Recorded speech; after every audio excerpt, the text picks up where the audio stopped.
aku pernah nonton film yang dibuat oleh Korea. Di situ diceritakan bahwa ada seorang anak konglomerat yang membuli teman lainnya. Kemudian ada anak yang mukul anak konglomerat tersebut gitu. Tapi karena ayahnya konglomerat, jadi semua guru tuh diam. Semua guru itu nggak ada yang berani nuntut si anak konglomerat itu.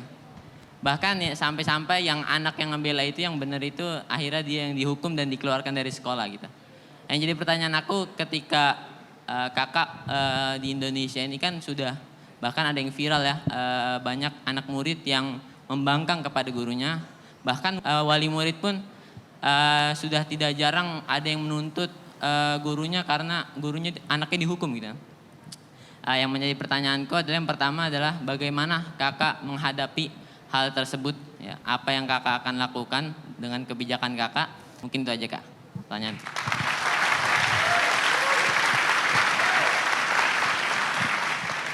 Pertanyaannya susah.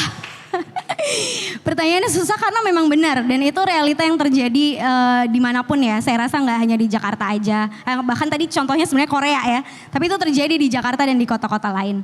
Nah, hal-hal yang kayak tadi kamu bilang itu sering saya jadikan diskusi di kelas. Sehingga anak-anak tuh punya pemahaman bahwa walaupun mereka datang dari latar belakang yang berbeda, termasuk latar belakang kondisi sosial ekonomi dari orang tuanya, ini kan tentang ketimpangan status sosial ya. Mereka punya pemahaman bahwa sekalipun saya berbeda, di kelas itu saya tetap sama. Jadi nggak ada yang lebih tinggi daripada yang lain. Nah, karena hubungan sosial emosional saya dengan murid-murid saya ini sudah baik, satu sama lainnya juga sudah baik, saya merasa kalau tidak diberikan edukasi dan sosialisasi yang menyeluruh ke orang tuanya, maka akan sama saja. Jadi setiap hal-hal yang saya lakukan di kelas, termasuk misalnya membagi kelompok belajar. Banyak loh orang tua yang protes ke saya, kenapa anak saya sama kelompok ini? Ada kecenderungan orang tua untuk menginginkan anaknya tuh bersama dengan anak-anak yang setipe dalam tanda kutip. Tapi kemudian saya selalu tekankan ke orang tua murid bahwa sekolah itu adalah tempat anak-anak bersiap sebelum dia ada di komunitas dan di masyarakat. Jadi kalau dia tidak pernah tahu bahwa tidak semua yang mereka inginkan itu selalu dikabulkan gitu ya, atau tidak semua hal itu berjalan sesuai dengan keinginannya, maka dia akan menjadi orang yang lemah secara mental ketika mereka masuk ke dunia masyarakat. Untungnya dengan sosialisasi seperti itu orang tua memahami gitu ya.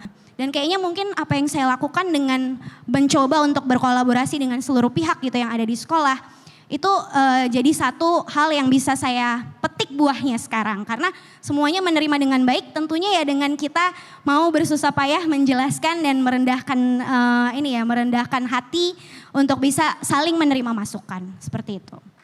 Baik, terima kasih Kak Vin. Kamu dapat buku judulnya cocok ini, karakter-karakter yang menentukan kesuksesan. Aduh, terima kasih buat kamu ya. Terima kasih ya. Baik, ini calon Pak Guru. Jadi guru, kamu bahagia dengan profesi ini? Kalau dibilang bahagia terus enggak, pasti ada hal-hal yang bikin saya juga frustasi gitu ya. Tapi kayaknya bahagia itu lebih mendominasi daripada hal-hal yang duka-dukanya sih Pak. Jadi kalau kamu punya kesempatan untuk berkontribusi pada dunia pendidikan di Indonesia, apa yang paling menjadi prioritas yang kamu ubah atau kamu perbaiki? Saya percaya harusnya sekolah itu berkolaborasi bukan hanya dengan orang tua tapi juga masyarakat gitu. Baik. Terakhir ini sekaligus closing statement ya. Apa kiat tips atau pandanganmu tentang bagaimana anak-anak di kampus saat ini untuk bisa menapaki jenjang yang lebih tinggi dalam pendidikan mereka dan kunci untuk keberhasilan dalam pendidikan? Oke. Kamu boleh berdiri di sini sambil ya. melihat wajah dan mata mereka satu persatu. Saya nggak percaya bahwa pendidikan itu mengubah dunia. Yang saya percaya pendidikan itu mengubah manusia. Pendidikan itu mengubah kita. Saya jauh-jauh pergi ke luar negeri hanya untuk mendapatkan bahwa ternyata sebelum saya punya profesi lain, saya perlu menjadi guru. Dan itu merendahkan hati saya, membumikan saya. Jadi pendidikan yang akan teman-teman tempuh, apalagi kalau nanti teman-teman berkesempatan untuk bisa melanjutkan kuliah dimanapun itu gitu ya. percaya bahwa pendidikan itu nantinya akan memanusiakan teman-teman. Membuat teman-teman lebih berdaya, lebih berempati, dan lebih peka terhadap isu-isu yang ada di sekitar. Dan semoga itu bisa membuat teman-teman berdampak, walaupun dampaknya kecil, tapi semoga dampaknya lama-kelamaan bisa dirasakan oleh teman-teman di sekitar. Terima kasih. Setuju. Baik, terima kasih, Terima kasih banyak, Galih ya. Jadi setelah ini kita akan mengundang juga anak-anak muda yang menjadi idola bagi sebagian anak-anak muda lainnya. Salah satunya ada seorang anak lulusan Columbia University yang beberapa waktu viral di media sosial. Dan juga nanti kita akan mengundang alumni Al-Azhar, Universitas Al-Azhar yang dulu jualan ketoprak. Siapa mereka dan apa yang akan mereka ceritakan? Ikuti terus Kick Andy Goes to Campus.